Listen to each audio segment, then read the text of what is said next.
Exil du leader du COJEP. L'officier qui a délivré les faux papiers à Blé Goudet parle.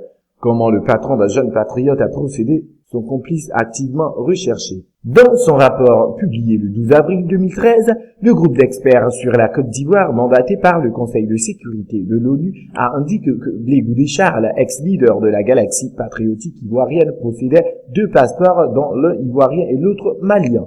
Et ces 2 documents étaient accompagnés de noms d'emprunt. Alexis Kouban-Kobenan pour le passeport ivoirien et Ousmane Koulibaly pour les papiers d'identité maliens. Comment celui qui était sous sanction des Nations Unies a-t-il pu acquérir de faux documents maliens pour circuler dans la sous-région pendant de longs mois? C'est pour en savoir davantage que le journal malien, l'indicateur du renouveau, a interrogé le 1er mai dernier l'ancien adjoint au chef de brigade territoriale de la gendarmerie de Bamako-Koura, lieutenant Oumar Sidibé, qui a signé les 10 documents.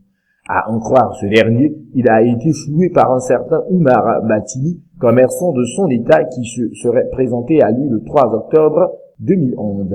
Avec un extrait d'acte de naissance et 4 photos d'identité, le visiteur du jour a demandé à obtenir une carte d'identité pour le compte d'un certain Ousmane Koulibaly, qui n'est personne d'autre que Charles Blé Goudet. Sur la base des informations fournies par Oumar Batili, le nommé Ousmane Koulibaly est un commerçant domicilié à Torokorobougou, commune 5, né le 2 octobre 1969 à Bamako, de Koulibaly Dama et de Fanta Koulibaly. Selon l'officier, lorsqu'il a demandé ce qui justifierait l'absence du demandeur de la carte d'identité, le visiteur lui aurait dit que le requérant est empêché par des démarches de dédouanement de ses marchandises dans les services des douanes. Cet argument aurait-il convaincu le gendarme? Toujours est-il qu'après une analyse minutieuse des documents fournis, le lieutenant Oumar Sidibé soutient avoir exigé la photocopie des pièces d'identité de l'émissaire avant de faire droit en toute conscience à la requête. En d'autres termes, l'officier a établi la carte d'identité du nommé Ousmane Koulibaly, donc Blé Goudet, tout en exigeant la présence physique de l'intéressé pour des formalités complémentaires avant le retrait de la dite pièce.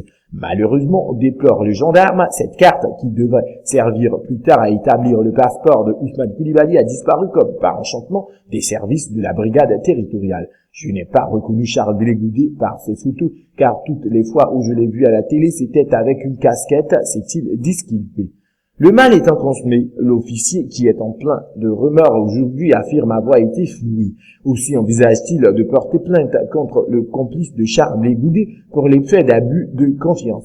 Et c'est à juste titre qu'il a activé un réseau d'enquêteurs pour mettre le grappin sur Oumar Batili.